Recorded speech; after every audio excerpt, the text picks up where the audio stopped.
this is your immediate life. And so I'm going to build a hierarchical structure. So let's say something happens. Let's say your son got married. You're engaged in that, right? You're interested. Yep. Okay, but you're obviously interested, right? Because the degree of separation here is very small. Like it's very relevant to you in an immediate way. Yep. Okay, now it might be something more distant. Maybe his wife's sister, something happened there. Now you're still going to be interested, but less so. And then if I tell you John Levkowitz just had a child, you don't really care about that, right? Don't know who he is. No, right. Exactly. Yeah, I just made it up. But what happens if something that's completely foreign to you, how do you get something that's completely foreign to you? If something that's completely foreign to you engages you, for example, you watch Better Call Saul, right? And you don't know any of these people. They're fictional characters. But there's something there that engages you, right? So what I would posit is that the further away it is, the deeper in terms of your internal mechanisms you have to go in order for it to be relevant. So yes, actually being engaged in something that's on the surface completely foreign is a sign that it is very profound. Yep. Yep. Okay, good. So that's what I wanted to share. Then you Yeah, can sort no, of I think that's very true. And so then these structures. So if you were to tell me that whatever this dude's name was is a pro wrestler, well, that would go into this conversation. But Yep. when, let's say, okay, so a current example that King Charles has cancer. Oh, okay. Well, now we're going deep, and he's not even my king. I mean, the whole American Revolution, but Americans still follow him. And then Pope Francis, there's all this drama around the Pope, and it's like, I'm Protestant, I'm American, I'm not connected to Charles, I'm not connected to the Pope. Oh, but and so then someone comes along and says, I've got proof Martin Luther was gay. And it's boom, now suddenly, no, you're exactly right where I think that's an excellent observation. Good. So then the next thing is going to be related to McGilchrist, which is why we have a corpus of stories that is at the base of our culture, both of our cultures. And why is it a story? So I was thinking of because you have essentially two ways of representing ideas. One is a story, the other is a model, an abstraction. So what I just did, for example, was a model with the points and the lines. And what's the difference between them? What are they? So here's my thinking on it right now. And actually, I'm reading McGilchrist's book. I've been listening to him for a while, but I'm reading his book also because it's going to play into my PhD, probably, his work. And essentially, stories are the master brain, the right brain way of representing reality, whereas models are left brain. And a good model is going to be actually immune to interpretation. The point of a model is to decontextualize it in such a way that there is nothing there left to misconstrue.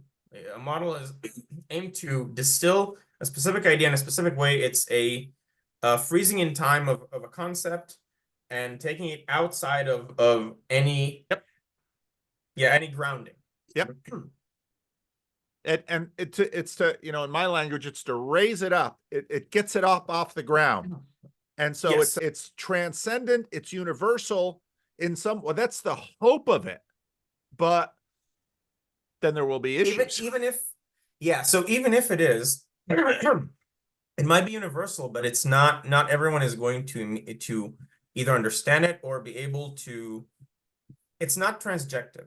Right. Is where I'm going with this. And stories are. A story is a representation of actually how we perceive the world.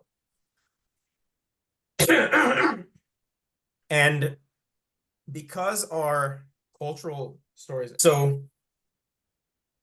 so stories are transjective, and because the stories that we're talking about at the bedrock of our culture are profound because of how the stories that are profound manage to survive across time and the evolution of religion and all that stuff, then because these are profound stories, no matter how distant you find them, you should be able to connect with them on some level based on what the model that I just gave, if it's correct.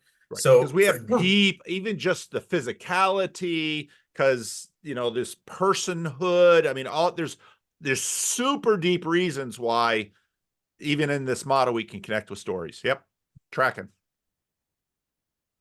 yeah, these stories, because they they can touch the deepest recesses of our minds or souls or whatever, it doesn't matter how distant they are to any one individual, there's always something there to grab onto. And also stories, they're not a distillation, so they have a lot of what could for some reason would just be noise, but they have a lot of distinct parts, and this allows for much broader relevance realization, much more encompassing. So for me, if I watch a show, I can identify with one part and completely ignore another part, which is like the time of day or the day of the week. And for some people, maybe that will hold some significance, whereas something I'm interested in wouldn't. So a story has a lot of different parts that that can serve as a basis for connection and understanding, and then you can have a culture that's based on the same stories, and everyone agrees that it should be based on those same stories. So there's like I wrote here, a story allows for a generalizable hyper specificity. So anyone can find their own very specific situation in a good story. Yep. Yep. Okay. It's also important to recognize, while we're being meta here, that what we are doing is modeling story. Yep. Which is what I just did earlier. Yeah. Yeah. And so, there was just a live stream with somebody who's kind of made a little name for himself at the moment as a skeptic in the corner again. And it was so interesting because once you begin to recognize the elements of this model and you hear people talk, it's like, oh yeah, I just want clarity. Okay. And you begin to notice that, okay, I just want this. I'm really frustrated with, let's say, wrestling again. I'm really frustrated with wrestling because it doesn't fit it isn't a model. No, that's right. Wrestling is not a model. You can derive some models from it. You can learn about models through it, but the fact that it isn't a model, And so if you become a dogmatist with respect to models, you can't actually live in models because they're not transjective. Exactly. And I would absolutely put stories above models in the hierarchy, if only for the fact, so to talk to someone like that, the reason would be that it's much easier to take a story and create a compelling story and create a compelling model from that story, and you can think of literature analysis, than it would be the other way around. Right. You can't just take a model and, okay, craft a compelling story around that model. Right. It was funny when, for a while, Peugeot was talking about story, and people were like, okay, I'm going to take the model of an archetype, I'm going to craft a story around it. And those always make terrible stories. Yeah, that's my experience as well. You can tell when a story is aimed to transmit a specific model, where compared to when it's organic. Yeah, that's why Christian movies are often so terrible, because certain Christianity, especially in Protestantism, well, here's the model. So let's make a story that, perpetuates the model. It's usually a terrible story. Yep.